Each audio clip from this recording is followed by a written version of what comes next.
Hello, football fans, and Merry Christmas Eve to all of you. This is the Sunday games, so let's dive right into it. I'm Chris Billings, joined by my co-hosts Nicholas Kerr and Tony Parlay. Season results so far, we might as well tell you about this. Tony at 59.2%. Nick, still in the green at 50.2%. I'm at the bottom, 47.1%. Last week, Nick, 8-8, managed to win out the week. Tony, 8-8. I went 7-9. Yay. I just continue my downfall here in the month of December.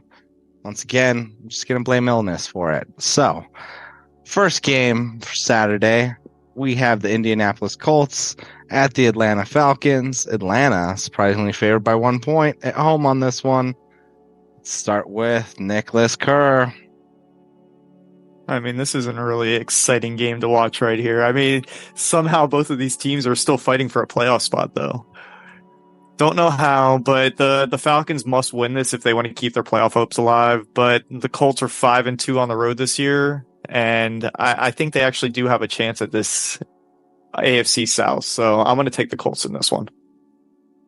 Yeah, I'm in agreement with you, Nick. Like, Colts have probably been the surprise of the season. Like, they just keep on winning, and I keep doubting them at every turn, and I'm not going to continue to doubt them.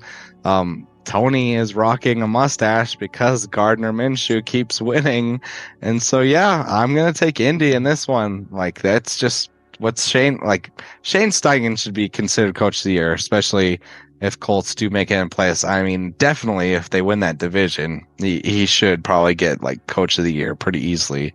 So, speaking of our Minshew maniac, let's kick it over to Tony, who's on a lonely island with his other mustache brother, Arthur Smith. Tell us why you're taking the Falcons over the Colts. Tough one, man. Both these teams are not good. Shane Steichen has done a really good job, but we can't forget that DeMeco Ryans is in that same division with them. The Colts and Falcons both in the division race as well, as crazy as that sounds. And Desmond Ridder has finally been benched. It's Taylor Heineke time for the Falcons, and I don't know why he struggles. Arthur Smith struggles to find ways to get Bijan the ball, but he's going to figure it out. And the Falcons are better at home than they are on the road. Too much love for the Colts. They're not really that good of a team. They're a middling team, just like this Falcons team. Falcons win this game by a field goal at home. All right. Tony has the Falcons fighting to the death on this one. We'll give it to him. Next up, we have Seattle Seahawks, fresh off a Monday Night Football win over the Eagles against the Tennessee Titans in Tennessee. Seattle favored by 2.5 points. We'll start out with Tony on this one. Talk to us about Seahawks versus Titans. I went back and forth on this one a lot. I don't think it matters who's playing quarterback for Seattle. I just feel like a short week, flying cross country again, emotional win, set up for a letdown. I feel like the Titans had a tough loss in overtime against the Texans last week. Will Levis is still learning. He's still trying to figure it out. I think that they go ahead and win this at home, man. I think they're going to go ahead and knock off this Seahawks team by a field goal late, and they stay close, and Will Levis makes a couple plays, man. He's really starting to learn how to play quarterback. All right. Nick, Seahawks or Titans? Yeah, I'm right there with you, Tony, because with the short week, after the emotional win, flying cross country, I'm taking the Titans in this as well. And to add on that, I think the Titans have won 4 straight, or they've covered 4 straight against the NFC South. So I think they might do it again this week. Or the NFC West, sorry. All good, man. We're in the trust tree. We all make mistakes on this show, me especially. Dear Lord. Is it Saturday? Is it Sunday? What day is it? Obviously, by my attire here, I am on a lonely island. I'm going to Seahawks. Mainly, I just think Pete Carroll is going to limit their opportunities to run the ball, and he's going to make Will Levis throw the ball up. And I think that's just going to lead to mistakes, costly turnovers, which I think they will try and limit with Drew Lock behind center. And to his credit, Drew Lock got it done against the Eagles, against a pretty good Eagles defense. So I think if he can avoid the turnovers and win the turnover battle with Will Levis, like, he can beat this Titans team. But to Tony's point, like, this is a game that I flip-flopped on. Like, Seahawks had an emotional win. It's a short week. All those things Tony listed, very true. So Seahawks lose this game. I'm not necessarily going to be surprised on this, but yeah, like, I'm considering this a roll of the dice in my assessment. So moving forward, we have a divisional matchup. Lions, fresh off of butt kicking of the Denver Broncos. Vikings, another close loss for them. Detroit favored by 3 in this one. We will start with Nick on this one. Talk to us about Lions and Vikings. Yeah, I'm gonna go with the Lions in this one because the Vikings, Nick Mullins is only playing because he's the least bad option right now. And that defense, what they allowed the Bengals to come back and do last week, it's not very encouraging. Meanwhile, like you said, that Lions team did look pretty good against your Broncos. So I'm gonna take the Lions in this one. Yeah. Nick, in agreement with you. I'm taking Lions, especially after what I saw last week.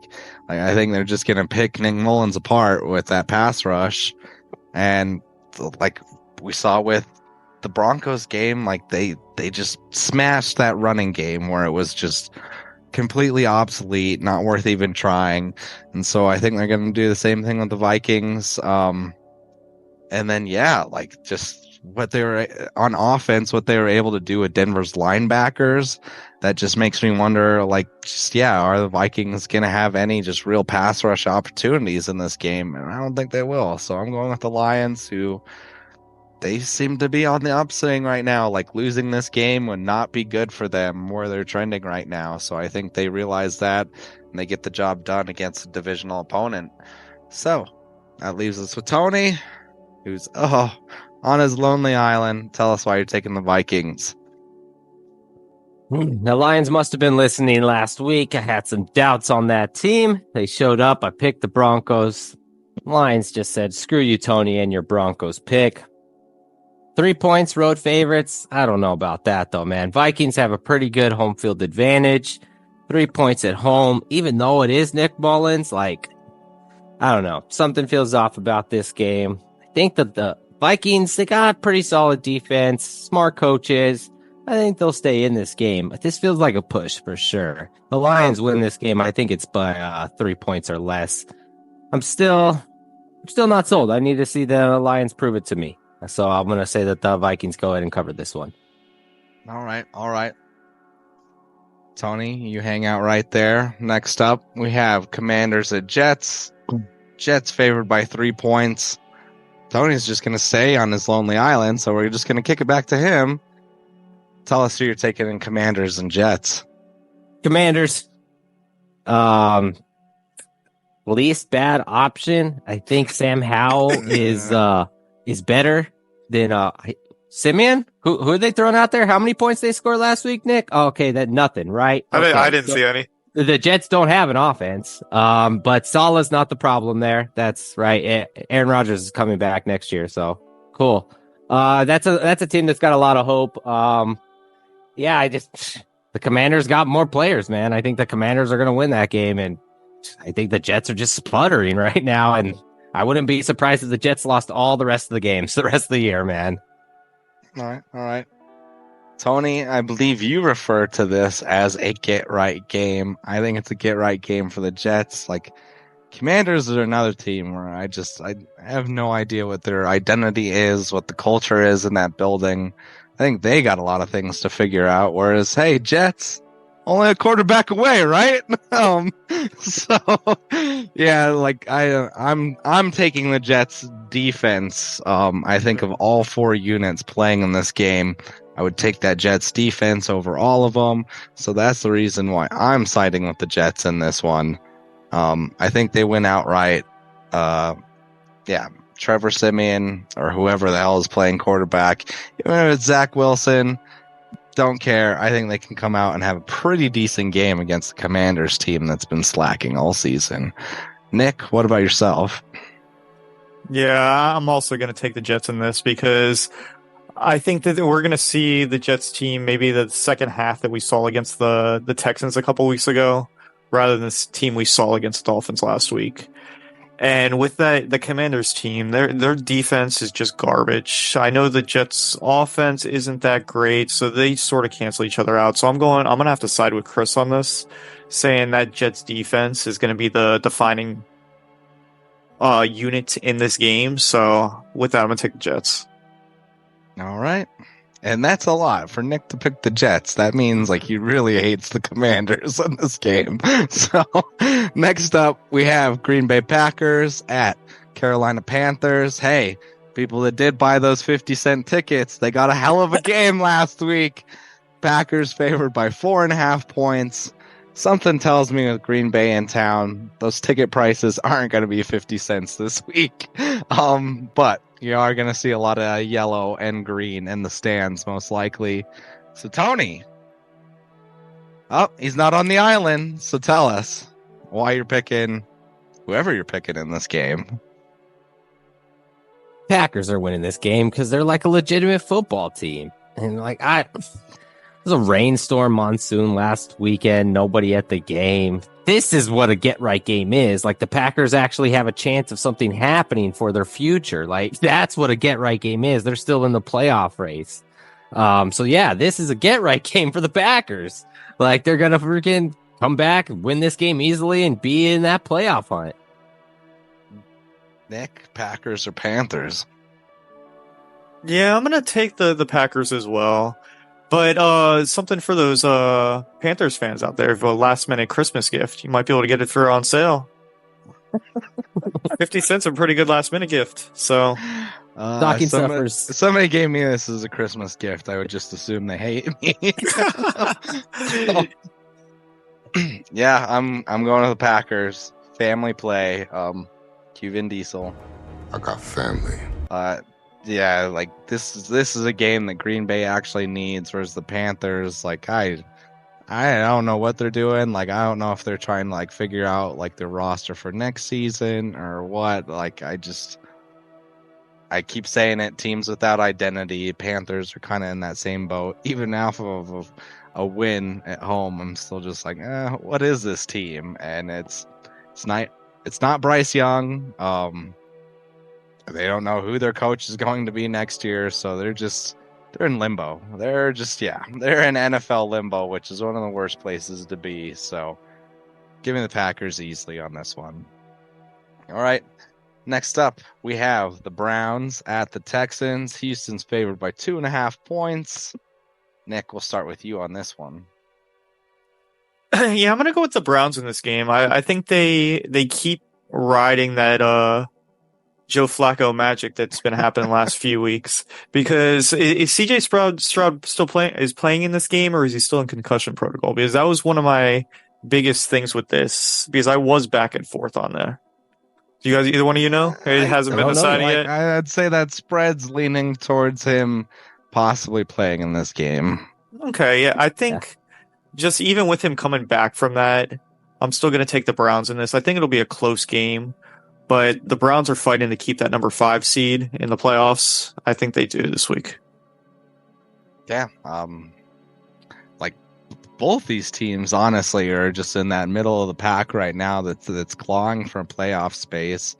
And with the Texans, with what the Jags are doing and with what the Colts are doing, like they have to play. And same with the Browns. Like what you have Cincinnati doing in their division. Like both these teams have to show up 100% in this one, but I'm taking the Browns. I think they just have more at stake, I would say, for them. Whereas Houston, like they've been a pleasant surprise this season. They're still figuring things out. Whereas like this is still a Browns team with a lot of veteran presence on that roster, and they know what it takes to get to the playoffs, and they want to get there. So give me the Browns in this one. Tony, let's check in on you. What's going on? Why are you picking Houston? That Browns defense is not the same on the road as it is at home. got away with one against the Bears and Justin Fields. That Hail Mary did almost get caught. I just don't see this Joe Flacco train continuing. And the Texans have a culture, man. They have a great team, and D'Amico Ryans is a really good coach. And if CJ Stroud comes back, I think they win that game at home by a field goal. They're going to try and win that division, and they're in the playoff race too. So I feel like they're well situated to go ahead and win that game at home. We'll say it was a great week 15 for Broncos fans, as they not only got to watch their team lose, they got to watch Drew Lock, Joe Flacco, and Case Keenum all win their games. So yes, good times. Next, we have Jacksonville Jaguars at Tampa Bay Buccaneers. Tampa Bay favored by 1 point. Tony, we'll start with you on this one. Talk to us about Jacksonville versus Tampa. I went back and forth a lot on this one. I was like, man, is Baker and that Bucs team really good? Or are they just the best of a bad bunch in that NFC South? Kind of leaning towards the latter there. And the Jags, just the hype that was promised with Trevor Lawrence that never gets delivered. I don't know, man. Something tells me like that game against the Ravens the Jags lost was insanely frustrating. But the Bucs, like, I don't know, man. I think the Jags win this game. For reasons. That's what I got. Not going to disagree with you there. Yeah, like I'm taking Jacksonville, but it's not like a comfortable take. It's just more like the Buccaneers of I'll keep hammering it home of like what's your identity? And it seems like on offense it's more just like scrambling and making up plays on the go, like launch it up to fucking Mike Evans and pray to God something happens. I think if anything, like Baker's gonna have a face full of Josh Allen for this game, and Jacksonville, as I said earlier, I think they're a team that they have more at stake for this one, and which also could backfire on this Jacksonville team anytime they play for anything of stake. It blows up. So yeah, give me Jacksonville for also reasons. Nick, talk to us. Oh, you're on your lonely island for reasons, I'm assuming. Yes, tell us why you're picking the Bucs. I mean, I'm with both of you guys. I was back and forth on this. Trevor Lawrence, he's in concussion protocol. So does he play in this game, or do we get his backup? Baker Mayfield, he looked good last week against the Packers in Lambeau. But he's like Jekyll and Hyde, because he had this extreme high, and I want to get on board with him and everything, but he's also capable of that game where you're just like, what the? But either way, I'm taking Bucs in this. Baker is a more frustrating version of Jake Plummer in my estimation. Just when he's on, baby, like we're cooking, but when he does just those random plays where you're like, what were you doing there? Yeah. So moving forward, hey, got a classic here. We got the Arizona Cardinals at Chicago Bears. Bears favored by 4.5 points. We'll see if the Bears are who we think they are in this one. I'll start out with Tony. I think they're good-ish in this game. They're better than the Cardinals. I feel like Justin Fields is auditioning to try and be a starting quarterback, and Eberflus is auditioning to be a coach, because I don't think either dude's there next year. So I think that they're really going to go ahead and try hard. The Montez Sweat trade actually looked like it worked for the Bears. Their defense is a lot better since they made that trade. I don't know. Cardinals, I just don't have faith in Kyler in bad weather. Bears at home. I think they cover and win that game by a touchdown. All right. Tony, in agreement with you. I'm taking Chicago.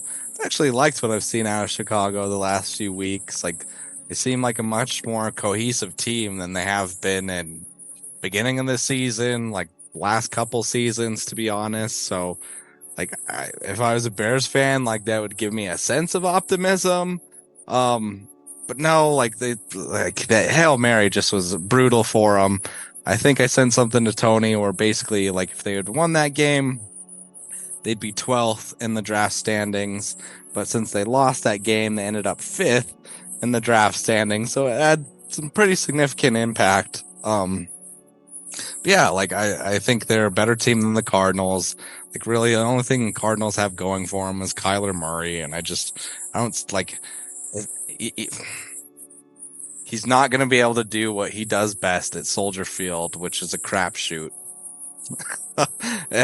So yeah, give me the Bears. Nick. Oh no, Lonely Island for Nick. Tell us why you're taking the Desert Birds. Yeah, I mean, I feel when I saw this game, I just felt like it was a game like, really? Like,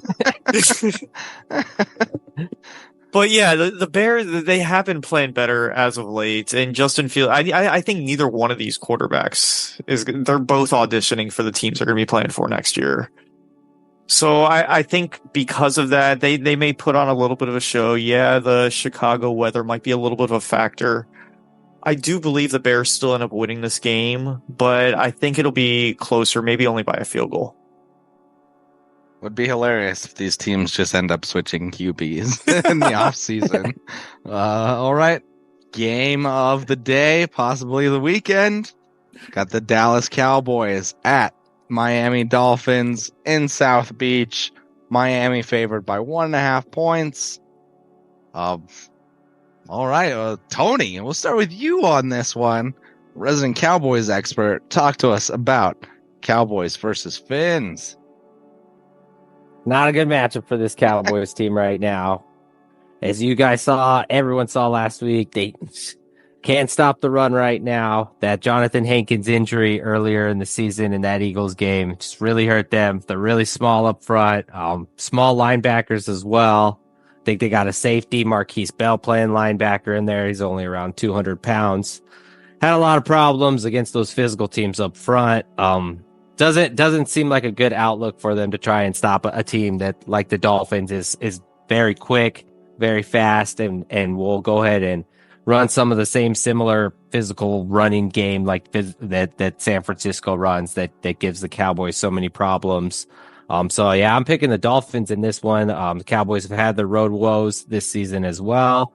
And I mean, the Cowboys, they have like a way to win those games. And if you don't like fall into that formula in that way where they get up early and they're front running, it's real tough for them to make a comeback. They didn't do anything that I thought they were going to do against Buffalo as far as attacking in the middle of the field. And they had to abandon the run game too early. So I don't like that outlook for them going to South Beach. All right, Nick. Yeah, so I am cautiously optimistic about this game, and I really, both of you are like scared cats right now. Well, I have a different reason. I'm bringing my sister, the Cowboys fan, to the game, and I want to make it to next week's show. So I'm trying to hold my words a little bit with how I'm gonna say this, but I agree with a lot of things that Tony was talking about. The Cowboys do struggle. Their defense does struggle with motion, and this Miami team runs motion more than anyone else in the NFL, and they have the speed that Tony was saying that Cowboys have problems with. So I don't want to get too overly high on this game, but I am, like I said, cautiously optimistic that this should be a close game. I think the Dolphins win this by within one score.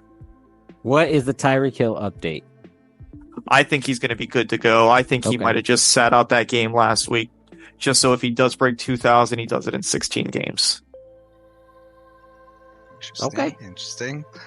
All right. I guess I'm the tiebreaker here. It's like the recruitment days or signing days of just I need my Cowboys hat and I need my Dolphins hat and put one on. And so first I'll talk about the Dolphins.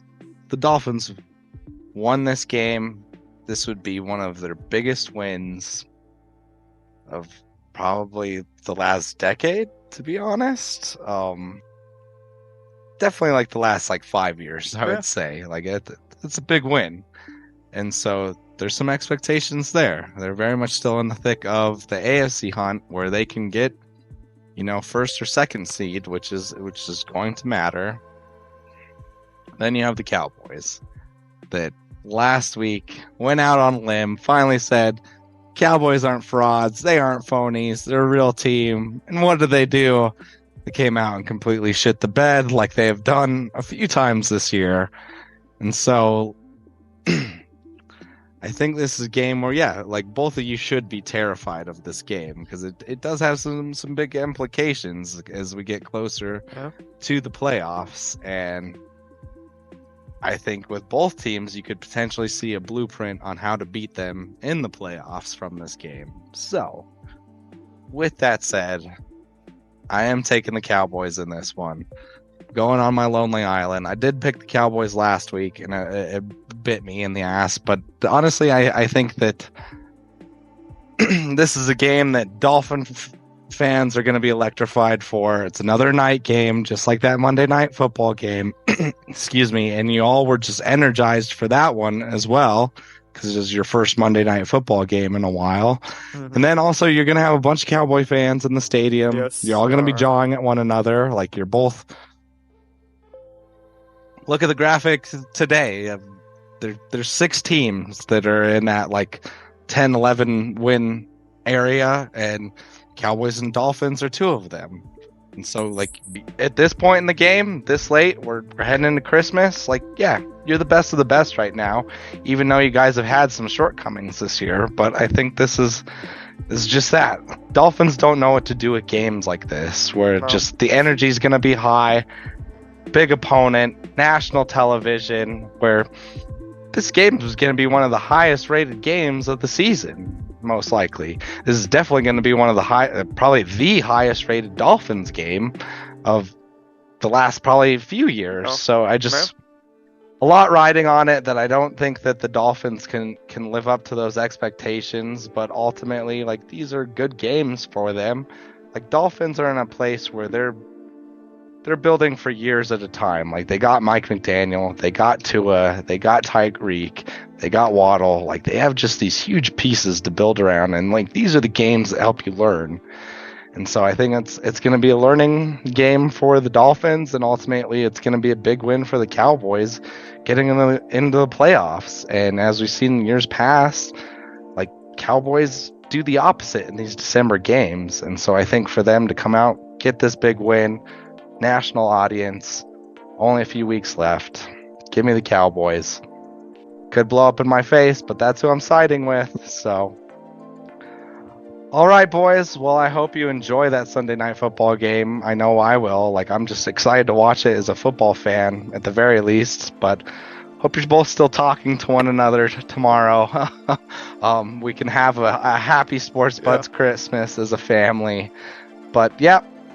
Catch us for a Christmas Eve, Christmas edition. We're going to recap Sunday Night Football, all the Monday games in that one, switch it up a little bit. So join us there, but go Dolphins, go Cowboys. Best of luck, gentlemen. I'm Chris Billings for Nicholas Kerr, Tony Parlay Reyes. Everyone, have a great Christmas Eve. Thanks for watching the Sports Buds. Be sure to like, follow, and subscribe.